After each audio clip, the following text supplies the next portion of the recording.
Hello everyone, good morning সবাইকে। এখন বাজে সকাল 6টা আর আমার নতুন একটি ব্লগে তোমাদের সবাইকে স্বাগত। অনেক অনেক ভালোবাসা। তোমরা সবাই কেমন আছো? আশা করি সবাই ভালো আছো, সুস্থ আছো। আমি এখন মোটামুটি ভালোই আছি।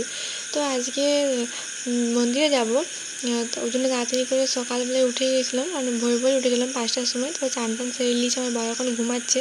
আর দেখো হালকা হালকা রোদ দিচ্ছে, ওই যে পর্দা দিয়ে আছে তার রোদের আভাটা হালকা হালকা আসছে, কারণ এখন অনেকটাই সকাল। তো চলো তোমার ভিডিওটা দেখতে থাকো প্রথম থেকে শেষ অবধি। এই দেখো আমি মন্দিরে চলে এসেছি। মন্দিরে এসে প্রথম যেটা করি সেটা হলো চাবি খাইটা এনে গেটটা খুলি। চাবি খাইটা আমাদের দিকে একটা দোকান আছে পাশে, ওইখানে থাকে, তোলা থাকে, ওখান থেকে আনি। তারপরে এসে পরে আমি পর্দাগুলো ওরকম কেন করছি বলো তো, কারণ ওই উপরে না, পর্দার উপরে টিকটিকি বসে থাকে। অনেকবার কি হয়েছে, পর্দাটা মানে সরিয়ে দিয়েছি, টিকটিকিগুলো পড়ে গেছে নিচে, অনেক সময় গায়েও পড়ে গেছে। ওই জন্য আর কি আমি ফার্স্টে লড়িয়ে ওই পর্দাটাকে দেখি যে টিকটিকি থাকে, তাহলে ওরা চলে যাবে বেরিয়ে। ওই জন্য এরকম করি। তারপরে পর্দাটাকে টেনে করি। তারপরে যে মন্দিরের ভিতরে এখন ঢুকে ওদিকটা তাকের মতো আছে, মানে পেরেক দিয়ে পুঁতে আছে, তাকের মতো করা আছে। তো এইটা আমি আগে, ওখানে অনেকগুলো জিনিস থাকে, তো ওইটা আমি একটু বাগিয়ে দিই। কারণ আমি যখনই আসি মন্দির তখনই বাগাই, কিন্তু আবার মানে সব অগোছালো করে দেয়। আমার না অগোছালো জিনিস দেখতে, ঘরে বলো যেখানেই বলো, অগোছালো জিনিস দেখতে একদম ভালো লাগে না। মনে হয় সবখানে একটু বেশ টিপটপ গুছিয়ে থাকবে। আর মন্দিরে তো সব কিছু গোছানো থাকলে বেশ দেখতে ভালো লাগে। তো ওটা একটু তাকটা একটু বাগিয়ে দিলাম। তারপরে ওই যে বাসনগুলোকে সব বাইরে করে দিলাম। আর ওখানে যে পূজা হয়, ফুল টুল থাকে, এগুলোকে ঝুড়িতে রেখে ওইদিকে পাশে মানে ফেলার বালতি আছে, ওইখানে ফেলে দিলাম। বাসনগুলো নিয়ে চলে এসেছি, ঝুড়িটাকেও তুলে ফেলে এদিকে নামিয়ে দিয়েছি, কারণ ওটা আবার ধুয়ে পরে আবার ফুল রাখবো।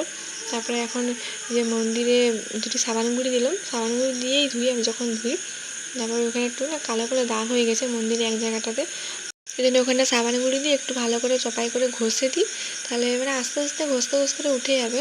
প্রথমে তো তাড়াতাড়ি উঠবে না, তো অনেক দিন ধরে হয়ে আছে। আর সাবান গুঁড়ি দিয়ে ভালো করে আমি জল আনলাম, পাশে আমাদের কল আছে, ওই কল থেকে জল আনি। তবে এখন পুরো ভর্তি ভর্তি বালতি জল তুলিনি, কারণ আর কিছুদিন যাক, তারপর কারণ অপারেশন হয়েছে তো অনেকেই জানো। তারপরে ওই বালতিতে জল এনে পর একটু জল, এক মগ জল নিয়ে গেলাম, দুটো বালতি জল টিপে দিলাম, কারণ আবার কলে অনেকে তো আসে জল নিতে, তাহলে আমি কি আবার দাঁড়িয়ে থাকবো। ওই জন্য দুটো বালতি এলি চলে। এই বালতিটাতে বাসনগুলো ধুবো, আর এটার থেকে মন্দিরে ধুচ্ছি।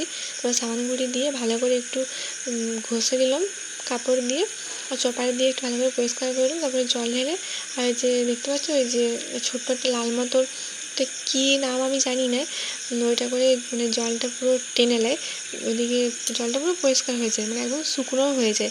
আর আগে কী হতো, মানে কাপড়ে করে মুছতাম, তো জলটা মানে কিছুতেই যেত না, মুছতাম তো ওই মানে মন্দির ধুতে মুছতেই মনে হয় আধ ঘন্টা বেরিয়ে যেত।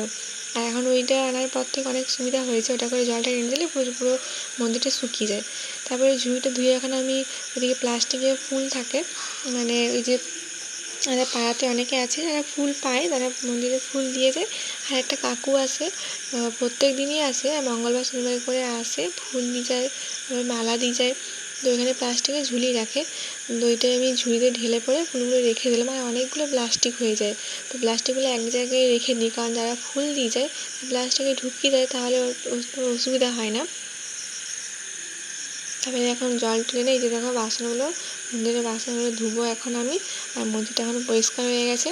আর একটু জল পড়েছিল, কারণ ওই যে কাকিমা এসেছিলো পূজা করে গেল, জলটা একটু ভালো করে মুছে দিলাম। এখন আমার সব রেডি, বাসন টাসন ধোয়া সব রেডি। এখন আমি ফুলের মালা করব।